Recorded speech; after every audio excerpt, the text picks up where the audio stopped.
طه ما أنزلنا عليك القرآن لتشقى إلا تذكرة لمن يخشى تنزيلا ممن خلق الأرض والسماوات العلى الرحمن على العرش استوى.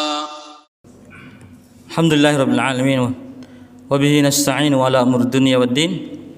Asyhadu an la ilaha illallah wahdahu la syarikalah wa asyhadu anna Muhammadan abduhu wa rasuluh. Allahumma shalli ala Muhammadin wa ala alihi wa ashabihi wa man tabi'ahum bi ihsanin ila yaumiddin. Ya ayyuhalladzina amanu taqullaha haqqa tuqatih wa la tamutunna illa wa antum muslimun. Bapak-bapak, ibu-ibu yang dirahmati Allah,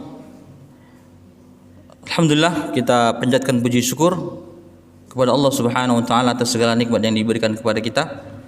Hari ini hari yang ke-21 dari bulan Ramadan. Berlalu begitu cepat. Datang cepat, berlalu begitu cepat. Sebagaimana perkataan para ulama, bulan Ramadan itu datangnya cepat, berlalu cepat. Kita tinggal 9 hari lagi untuk berjuang mendapatkan kebaikan-kebaikan yang ada di dalamnya. Semoga Allah Subhanahu wa taala memudahkan kita meraih rahmatnya di dalam Ramadan sehingga kita husnul khatimah. Husnul khatimah artinya kita membawa karakter-karakter yang baik dari bulan Ramadan sehingga menjadi perilaku kita dalam kehidupan sehari-hari sampai Allah Subhanahu wa taala mewafatkan kita di atas kebaikan tersebut. Itu yang dimaksud dengan husnul khatimah. Dan salat dan salam kita aturkan kepada junjungan kita Nabi besar Muhammad sallallahu alaihi wasallam, manusia yang diutus oleh Allah Subhanahu wa taala untuk menjadi contoh. Seluruh kehidupan Nabi itu adalah contoh untuk umatnya, dan beliau adalah satu-satunya jalan menuju surga. Jadi melalui pintu Nabi sallallahu alaihi wasallam kita bisa memasuki surga. Maka tidak ada pilihan bagi kita kecuali mengikuti Nabi sallallahu alaihi wasallam sebagaimana dikatakan oleh Umar bin Khattab radhiyallahu anhu bahwa Allah sudah menetapkan satu ketetapan, satu hukum Al-Qur'an, kemudian Rasulullah sallallahu alaihi wasallam sebagai contoh primordial di dalam menjalankan Al-Quran dan Sunnah, dan kita sebagai pengikutnya hanya satu pilihan, mengikutinya. Itu saja. Baik, ikhwani wa akhwati, ibu-ibu, bapak-bapak yang dirahmati Allah Subhanahu wa taala, saya tidak akan berbicara tentang bulan Ramadan karena mungkin sudah banyak ya. Antum tiap malam salat tarawih diceramain sama PMB dan lain sebagainya. Saya sendiri bukan dari PMB, nama saya Mahmudi. Saya aktif di sekolah SMP SMA Al-Kahfi Islamic School, jadi belakang Bright PLN. Masya Allah. Baik, saya hanya ingin membicara satu, dua, tiga perkara yang mungkin sedikit menggugah kita, saya secara pribadi, bahwa kita tahu pentingnya belajar agama. Karena seluruh dalil di dalam Al-Quran dan Sunnah ketika ada perintah belajar, itu belajar agama yang dimaksud. Adapun hadis utlubul ilma walau bisin, carilah ilmu walau di Cina, itu hadisnya hadis yang tidak diketahui asal usulnya, tiba-tiba muncul. Baik, kita tahu pentingnya belajar agama, ikhwan wa akhwati fillah, azanallahu wa iyyakum ajmain. Karena dengan pondasi agama itu kita bisa menghadapi suatu masalah. Maka diperlukan pijakan-pijakan. Kita hidup ini perlu pijakan, Pak. Perlu sandaran.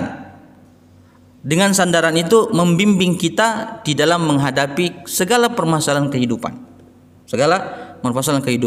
Fitnah-fitnah, cobaan-cobaan, dan itu merupakan satu ketentuan dari Allah. Karena semua manusia pasti diuji oleh Allah Subhanahu wa taala sesuai dengan kadar imannya, kadar agamanya. Maka ujian yang paling berat itu ujiannya para nabi, karena mereka adalah orang yang paling baik agamanya, paling sempurna agamanya. Saya antum pasti diuji. Pasti diuji. Maka di dalam menghadapi ujian itu kita perlu solusi syar'i. Solusi syar'i. Tidak mungkin kita keluar daripada itu. Karena kita umat yang beragama, terutama kita beragama Islam.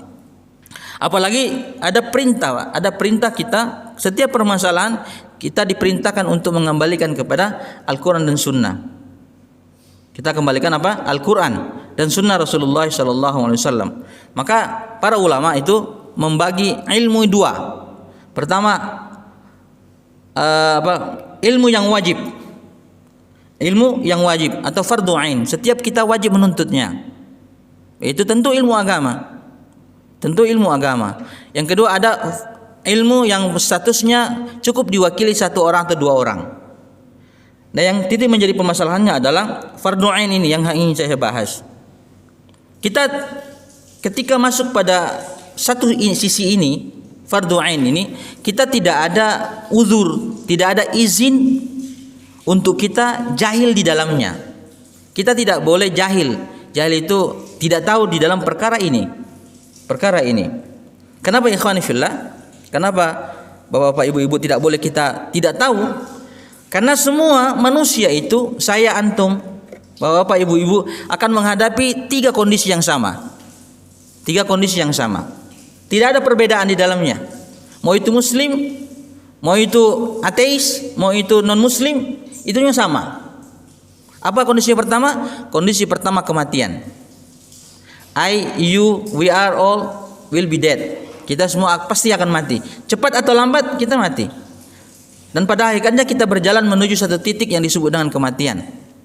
Siap tidak siap, kita pasti mati. Cepat atau lambat, pasti mati. Enggak besok, lusa, tahun depan, 10 tahun ke depan, pasti mati. Ya kan Pak? Pasti mati itu. Antum coba bayangkan. Makanya kita dalam sunnah Nabi SAW diperintahkan sering-sering ziarah kubur. Ziarah kubur itu tidak mesti keluarga, Kak. Tidak mesti keluarga. Apa tujuannya? Mengingatkan kita akan kematian. Bahkan Nabi SAW itu setiap sepekan sekali pergi menziarahi kuburannya sahabat radhiyallahu anhum ajmain yang sudah meninggal mendahului Rasulullah SAW. Itu. Allah berfirman dalam Al-Quran, kullu nafsin dha'iqatul maut. Setiap manusia pasti merasakan kematian. Kematian itu ada rasanya. Yang jelas bukan rasa permen. Kematian pasti ada rasanya dan rasanya pasti sakit. Nabi SAW saja sakit, merasakan kesakitan ketika meninggal dunia. Apalagi kita. Nah, ada mati itu kondisinya baik, ada yang kondisinya buruk. Kalau bahasa hadisnya su'ul khatimah wa husnul khatimah. Ada akhir yang baik, ada akhir yang buruk. Tentu kita mengharapkan yang baik dong. Apa? Husnul khatimah. Tidak mungkin tidak. Tidak ada yang berdoa ya Allah berikan aku kematian su'ul khatimah. Tidak ada itu. Pasti kita selalu berdoa ya Allah berikan aku kematian yang baik. Di ujung hidup yang baik. Maka pertanyaannya ikhwani fillah, salah satu tanda atau ciri orang-orang yang mati dalam kebaikan husnul khatimah adalah orang-orang yang mengucapkan kalimat la ilaha illallah di penghujung hidupnya. Dalam hadis Muaz bin Jabal radhiyallahu anhu dari Rasulullah sallallahu alaihi wasallam, riwayat Abu Daud, "Man kana akhir kalamihi la ilaha illallah dakhala al-jannah." Siapa yang penghujung ucapannya, kalimat terakhir yang keluar dari lidahnya adalah la ilaha illallah, dakhala al-jannah, masuk surga. Sekarang pertanyaannya, ini yang ingin saya gugah. Kita sudah paham enggak kalimat la ilaha illallah? Nah, itu kan? Sudah paham enggak apa itu rukunnya, apa itu syaratnya? Apa itu pembatal-pembatalnya? Apa maknanya di dalam? Apa konsekuensinya? Ini level yang tidak boleh ada yang tidak tahu di dalamnya. Harus kita tahu, Pak. Karena kondisi pertama akan berlanjut pada kondisi kedua, kondisi ketiga. Yang jelas kita semua pasti mati. Kalau kita sudah mati, tidak ada lagi daya upaya. Tidak ada lagi, Pak. Subhanallah. Makanya dalam Al-Quran banyak disebutkan orang-orang yang sudah meninggal pengen balik lagi ke dunia karena ingin beramal soleh, karena banyak melalaikan waktu. Subhanallah. Maka ikhwani fillah, kita harus tahu apa makna la ilaha illallah. Sedangkan la ilaha illallah itu adalah dasar daripada rukun Islam. Kalau bangunan, la ilaha itu fondasi. Kalau fondasinya rusak, bangunan di atasnya pasti rusak. Kalau la ilahanya salah, pasti sholatnya salah, zakatnya salah, puasanya salah, hajinya salah. Pasti itu. Tidak mungkin tidak. Ya bangunan, kita tahu bangunan itu kalau pondasinya rusak, pasti yang di atas tidak akan pernah kokoh. Suatu hari akan hancur diterpa oleh angin atau hujan dan lain sebagainya, atau roboh sendiri. Ini kondisi yang pertama. Pasti kita akan mati. Dan yang kita harapkan adalah kematian yang baik. Kematian yang baik. Maka tidak ada uzur kita di dalamnya kecuali menuntut ilmu. Menuntut ilmu. Itu yang kondisi pertama. Kondisi yang kedua, semua kita sudah meninggal dunia, ketika dikuburkan pasti akan ditanya oleh malaikat. Ya kan, Pak? Tidak ada yang tidak ditanya oleh malaikat. Ketika orang dikuburkan, baru beberapa langkah, itu kalau orang dikuburkan, orang meninggal dunia, Pak, itu ruhnya diangkat dulu ke langit. Diangkat ke langit, kalau ruhnya baik, maka sampai ke langit ke-7, setelah diturunkan ke bawah. Kalau ruhnya baik, kalau ruhnya jelek, maka tidak bisa naik ke langit, dilemparkan ke bawah. Subhanallah. Nah, di dalam kuburan kita akan ditanya oleh Allah oleh malaikat. Oleh malaikat. Pertanyaannya sama. Pertanyaannya gampang, jawabannya susah. Susahnya bagaimana? Tergantung keimanan kita. Apa pertanyaan pertama? Man rabbuka? Siapa Tuhanmu? Siapa pertanyaan sekarang? Pertanyaan saya sekarang, sudah kita kenal Allah itu siapa? Apa hak-hak Allah atas kita? Apa hak-hak Allah atas kita, kewajiban kita kepada Allah Subhanahu wa taala? Padahal kewajiban kita, misi utama kita diciptakan oleh Allah Subhanahu wa taala untuk beribadah kepadanya. Ibnu Abbas mengatakan dalam tafsirnya, beribadah mentauhidkan Allah Subhanahu wa taala. Sudah kenal Allah Subhanahu wa taala? Bagaimana hak-haknya, apa kewajiban kita terhadap Allah Subhanahu wa taala? Ini perkara yang harus kita tahu. Tidak mungkin tidak. Karena kita menyembah sesuatu yang tidak kita tahu, apa? Ya kan, Pak? Tidak kenal maka tak sayang. Istri kita sendiri pun harus kita tahu kok seluk-beluknya, ya kan? Agar terjadi chemistry, kata orang, ya kan? Bagaimana dengan Allah Subhanahu wa taala yang pencipta, pemberi rezeki, yang punya hak untuk diibadahi? Satu-satunya zat yang berhak diibadahi itu Allah Subhanahu wa taala. Yang kedua ditanya, "Madinuka?" Apa agamamu? Sekarang pertanyaannya, kita sudah kenal Islam? Islam yang dibawa oleh Nabi sallallahu alaihi wasallam, yang diajarkan kepada sahabat radhiyallahu anhum ajmain, yang diajarkan kepada murid-muridnya tabi'in, tabi'in mengajarkan kepada muridnya tabi'ut tabi'in. Itu masalahnya. Sudah kenal kita agama Islam? Apa rukun-rukunnya? Apa pembatal-pembatal Islam? Kan ada semua itu, Pak. Ini tidak boleh kita luput, ini kita harus tahu. Bukan berarti saya merasa lebih baik daripada antum, tidak. Tapi kita menggugah ini. Mumpung bulan Ramadan, Pak. Kalau bulan Ramadan kan keimanan membumbung tinggi, Pak. Ya. Coba kita refleksi, Pak. Setiap hari kita berangkat kerja pulang berbulan-bulan, bertahun-tahun, sampai kita ubanan. Apa yang kita persiapkan untuk menuju kematian?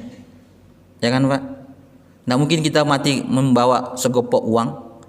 Dan tidak mungkin juga uang kita yang mungkin yang menabung di uang di bank puluhan miliar disedekahkan semua, itu tidak mungkin juga. Tidak mungkin juga itu. Paling sebagian, hanya 0,% yang sedekahkan. Apa itu bekal untuk mati? Subhanallah. Kemudian yang ketiga, akan ditanya tentang man nabiyuka? Siapa nabi kalian? Nabi kita siapa? Muhammad bin Abdullah bin Abdul Muttalib bin Hashim bin Abdul Manaf bin Qusay bin Kilab bin Murrah. Sekarang pertanyaannya, sampai mana kita mengetahui Nabi sallallahu alaihi wasallam? Kita tahu siapa nabi kita? Pertanyaan sederhana saja. Siapa nama nenek nabi kita sallallahu alaihi wasallam? Istrinya Abdul Muttalib. Ada yang tahu? Itu masalahnya. Bagaimana kita mau mengikuti Nabi sallallahu alaihi wasallam kalau kita tidak mengenal beliau? Ya kan, Pak? Sedangkan mengenal Nabi sallallahu alaihi wasallam itu, cinta kita kepada Nabi itu bukan cinta buta, Pak. Enggak boleh. Cinta kita kepada Nabi, cara kita mengikuti Nabi sallallahu alaihi wasallam itu harus dibungkus koridor ilmu. Ada bungkusannya, ilmu. Enggak bisa kita cinta buta sama Nabi, enggak bisa. Karena cinta kita kepada Nabi itu landasannya adalah iman. Bukan karena ras, bukan karena suku, bukan karena satu daerah, bukan, tapi karena iman, karena perintah Allah Subhanahu wa taala. Ini pertanyaannya. Kemudian kondisi yang ketiga, Pak, yang kita akan hadapi. Nah, kondisi pertama, kalau kita selamat husnul khotimah, maka kondisi yang kedua akan lebih ringan, Pak. Di kondisi yang kedua ini kita ditanya oleh 3 pertanyaan. Kalau kita selamat, Tiga pertanyaan ini sebagaimana dalam hadis Nabi SAW riwayat dari sahabat Utsman bin Affan, siapa yang selamat dari fitnah kubur, fa ma ba'dahu aisar, maka setelahnya lebih mudah. Menjawab tiga pertanyaan ini, Pak. Setelahnya lebih mudah. Oman lam yanju minhu, siapa yang tidak selamat dari tiga pertanyaan ini, fa ma ba'dahu asyaq, maka setelahnya pasti lebih sulit. Maka ada orang yang ketika ditanya tiga pertanyaan ini hanya bisa menjawab ha la adri sami'tu nas yaqulu syai'an faqultu, tergagap-gagap kemudian mengatakan aku mendengarkan manusia mengucapkan sesuatu kemudian aku ikut-ikutan. Ini artinya kita tidak boleh beragama ikut-ikutan, Pak. Oh ya, sampai jam berapa ini, Pak? Jam berapa antum masuk kerja? Jam 1 ya? Oh ya, baik. Terakhir, kondisi yang ketiga, di padang mahsyar nanti, Pak. Di padang mahsyar seluruh manusia itu akan ditanya oleh Allah langsung. Allah yang langsung bertanya, bukan malaikat Jibril, bukan nabi, tapi malaikat semuanya, Pak. Allah langsung yang bertanya. Apa kata Allah? Fa warabbika lanas'alahum ajmain amma kanu ya'malun. Semua demi Tuhan Muhammad, Allah bersumpah bahwa akan menanyakan seluruh manusia amma kanu ya'malun, apa yang mereka perbuat di dunia.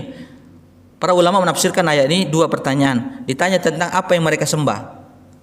Kita ditanya tauhid kita. Benar apa tidak?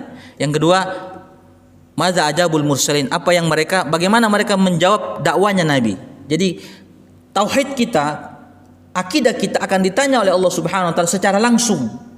Yang kedua, kita akan ditanya bagaimana kadar keikutan kita kepada Nabi sallallahu alaihi wasallam. Subhanallah. Subhanallah. Ini PR besar buat kita, buat kaum muslimin, agar jangan putus asa, jangan berhenti untuk menuntut ilmu. Karena ini adalah perkara yang sangat penting. Ilmu agama itu tentang keselamatan di akhirat. Tentang keselamatan. Kalau dunia itu Pak sudah dijamin oleh Allah Subhanahu, sudah dijamin. Wa ma min dabatin fil ardi illa Allah rizquha. Tidak ada binatang makhluk yang melata di muka bumi kecuali pasti dijamin oleh Allah rezekinya. Iya. Pasti dijamin oleh Allah rezekinya. Baik, ini yang bisa saya sampaikan. Kemudian tadi ada pertanyaan masuk ke saya dari Pak Didi ya. Pak Didi katanya lagi mengantar anaknya, mudah-mudahan lekas sembuh. Pertanyaan pertama tentang zakat profesi ya. Zakat profesi itu Pak tidak ada. Mohon maaf. Zakat profesi tidak ada. Dalilnya tidak ada. Kemudian mereka mengkiaskan, analoginya salah. Profesi itu sudah ada sejak dulu. Bahkan Khalifah Abu Bakar itu ketika diangkat menjadi khalifah, besoknya dia ke pasar. Ke pasar. Kemudian di tengah jalan bertemu dengan Umar bin Khattab. Ditanya, wahai Abu Bakar, mau ke mana engkau? Saya mau ke pasar, mau jualan untuk menafkahi keluargaku. Kata Umar, subhanallah, Anda diamankan untuk mengurus masyarakat Islam, umat Islam, kenapa Anda kerja? Kata Abu Bakar, bagaimana aku menafkahi keluargaku? Kata Umar, kalau begitu Anda pulang, Anda akan dicukupi kebutuhan Anda dari Baitul Mal. Berarti mereka bergaji kan? Tapi tidak ada, Pak. Itu yang pertama. Yang kedua, zakat itu adalah rukun Islam. Yang berapa? Yang ketiga, Pak. Kalau memang ada zakat profesi sudah dijelaskan oleh Nabi Shallallahu Alaihi Wasallam. Pasti itu, pasti dijelaskan. Karena ini rukun, asasnya Islam, pondasinya Islam. Tidak mungkin tidak. Wong kita car kencing saja diajarin Nabi Shallallahu Alaihi Wasallam. Kita masuk ke kamar mandi diajarkan Nabi dengan kaki kiri keluar kaki kanan, ya bukan? Masuk masjid kaki kanan keluar kaki kiri. Ini perkara yang sangat sepele. Bagaimana dengan landasan Islam yang menjadi rukun Islam tidak dijelaskan Nabi? Tidak mungkin, itu mustahil. Karena salah satu tugas Nabi itu menjelaskan Islam kepada umatnya. Jadi tidak ada. Yang kedua, yang ketiga, analoginya itu salah. Karena dia menganalogikan kepada zakatnya pertanian. Pertanian itu kan ada zakatnya setelah setiap panen. Setiap gaji katanya, setiap gajian itu zakat. Itu tidak bisa. Bukan itu. Karena ini uang kan, Pak. Bapak dapat gaji beras atau uang, Pak? Uang kan, Pak? Berarti dia masuk ke zakat mal. Sedangkan zakat mal itu ada syaratnya. Sekalian saya jawab pertanyaan selanjutnya. Zakat mal itu syaratnya 3. Pertama, milik sendiri. Yang kedua, sampai nisab. Nisabnya itu adalah 85 gram emas. 80 gram emas dikali berapa 1 gramnya, tinggal itu sudah. Kemudian yang ketiga harus 1 tahun, harus 1 tahun Pak. Ini setiap bulan, tidak bisa, nggak bisa. Jadi selama 14 abad itu 1400 tahun berlalu itu tidak pernah ulama itu tidak pernah menyinggung masalah ini. Ini menandakan bahwa tidak ada. Tiba-tiba ada zaman sekarang, saya tahu asalnya itu dari Profesor Yusuf Qaradawi itu yang di Qatar itu ijtihad yang menyelisih seluruh ijtihad para ulama, dan itu tidak diterima dalam Islam, nggak boleh walaupun dia seorang profesor, karena dalam Islam itu ada kaidah-kaidah yang sudah tetap yang tidak bisa dilanggar. Kalau misalkan gajinya sudah ditabung selama 1 tahun, itu cukup nisab, baru dikeluarkan. Misalnya antum ditabung sudah dikeluarkan seluruh kebutuhan antum, bayar hutang, nafkah dan lain sebagainya, ada sisa dan sampai nisab, setelah 1 tahun baru boleh. Itu mafhum ya? Itu. Kemudian yang ketiga, boleh nggak, pertanyaan pertama tadi, yang ketiga, boleh nggak i'tikaf di rumah? Tidak ada i'tikaf di rumah. I'tikaf itu di masjid. Firman-Nya wa antum ma'akifuna fil masajid, dan kalian tuh i'tikaf di masjid-masjid. Tapi kalau walaupun di rumah, bukan berarti tidak mendapatkan Lailatul Qadar. Karena mendapatkan Lailatul Qadar itu syaratnya bukan i'tikaf di masjid. Hanya kenapa kita i'tikaf di masjid? Kita butuh waktu khulwah bersama dengan Allah Subhanahu wa taala. Karena ikhwani fillah, pada dasarnya kita diciptakan sendiri, akan meninggal sendiri, di kuburan sendiri, ditanya oleh Allah sendiri. Maka kita butuh waktu-waktu bersama dengan Allah Subhanahu wa taala. Momen yang tepat adalah ketika di bulan Ramadan 10 malam terakhir. Itu. Jadi tidak ada i'tikaf di rumah, tapi beribadah di rumah di 10 malam terakhir, terutama perbanyak sholat ketika malam-malam terakhir itu. Kenapa perbanyak sholat? Karena sholat itu adalah landasan agama yang kedua. Itu. Maka perbanyak sholat, perbanyak zikir, perbanyak istighfar, minta perlindungan kepada Allah Subhanahu wa taala. Allahumma inni as'alukal afiyata wal afwa wal afiyah fid dunya wal akhirah. Baik ikhwani fillah, azanallahu iyyakum ajmain. Saya kira sekian yang bisa saya sampaikan. Boleh, silakan. Naam. Baik, silakan. Tadi terkait dengan i'tikaf Ustaz. Naam. Yang masalah di rumah atau di masjid. Pertanyaan saya mungkin gini Ustaz. Kan masjid itu ada kegiatan menyelenggarakan i'tikaf. Naam. Bagaimana kalau kita bekerja, apakah boleh i'tikaf hanya malam saja gitu kan? Nanti setelah subuh kita pulang ke rumah, dan itu apakah masuk kriteria i'tikaf atau enggak gitu. Satu. Yang kedua, masalah tadi zakat yang dikiaskan dengan lalu Pak Ustadz yang untuk tabungan yang kalau sudah sampai misalnya itu boleh ya kan gitu ya, sementara kalau yang memang pokok segala macam memang tidak ada dalil dan segala macam. Nah ini pertanyaan Pak Ustadz, di kantor kita juga sebenarnya kan itu dilakukan sukarela, siapa yang mau memang mau dipotong dari gaji dan segala macam. Nah sebenarnya niat baik teman-teman ini kalau melihat dari tadi itu perkaranya ternyata tidak wajib zakat penghasilan itu, gimana kedudukan sekarang dan yang sebelumnya gitu kan? Apakah memang sebaiknya kita diserahkan kepada pribadi masing-masing, bagaimana dengan tabungan? Nah kalau bicara dengan tabungan Ustaz, kan fluktuatif itu. Kadang-kadang dipakai buat sana, ada lagi buat sana gitu kan, naik turun sehingga kadang-kadang suksesnya kita ini yang ada akhirnya jadi paksa dan segala macam. Baik. Baik. Tentang zakat profesi dulu ya. Yang tadi itu sebaiknya menurut saya, bukan menurut saya ya. Mohon maaf. Secara dalil tidak ada. Itu kembalikan kebijakan apakah itu dipulangkan kepada jamaah, karena ini sekali lagi satu perkara agama itu harus ada dalilnya, itu masalahnya. Dikhawatirkan nanti malah bukan dapat pahala tapi dapat dosa. Itu makanya. Maka pilihan pertama kembalikan kepada jamaah, pada kemudian yang kedua itu dirubah akadnya, mungkin infak dan lain sebagainya. Jangan zakat profesi, karena dalam Islam tidak ada zakat profesi. Makanya kalau jika ada seperti itu, maka kembali kepada kesadaran masing-masing. Kemudian ibadah itu tidak boleh hanya niatnya baik, Pak. Niat yang baik. Karena syarat ibadah itu diterima ada dua. Pertama niat yang baik. Kalau saya misalkan sholat 5 salat zuhur 5 rakaat dengan niat baik, boleh apa tidak? Tidak boleh. Yang kedua, harus ada dalilnya, harus ada perintahnya. Itu baru disebut dengan amal soleh. Itu. Tadi pertanyaan pertama Pak, saya? Masalah ini Pak, kita ngambil malam saja. Oh ya, iktikaf sesaat boleh. Insya Allah boleh. Insya Allah boleh. Misalkan iktikaf habis maghrib, niat iktikaf, nanti habis subuh, selesai sholat subuh, zikir pagi, pulang ke rumah boleh. Nanti kerja lagi, besok malamnya lagi boleh. Insya Allah tidak masalah. Maka kata ulama, iktikaflah di masjid walaupun sesaat. Insya Allah.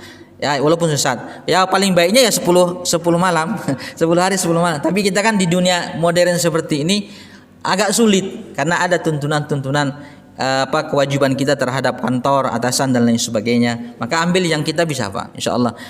Kaidahnya itu tidak mengambil semuanya. Tidak kalau kita tidak mampu mengambil semuanya maka jangan ditinggalkan. Ambil yang kita bisa. Kata Allah Subhanahu wa taala dan Rasulullah SAW bersabda, "Ittaqullaha mastata'tum." Bertakwalah kalian kepada Allah semampu kalian. Mampunya segini. Mampunya bersedekah 1 butir kurma, insyaallah itu sebuah ketakwaan kepada Allah Subhanahu wa taala. Baik, ini yang bisa saya jawab. Cukup? Kira ya, antum mau kerja lagi, selamat beraktivitas. Semoga Allah menjaga antum semuanya, memberkahi antum dan keluarga, memberikan kita taufik di dalam menjalankan ibadah-ibadah di akhir Ramadan. Kita tutup dengan kafaratul majlis. Subhanakallah bihamdika asyhadu an la ilaha illa anta astaghfiruka wa atubu ilaik. Assalamualaikum warahmatullahi wabarakatuh.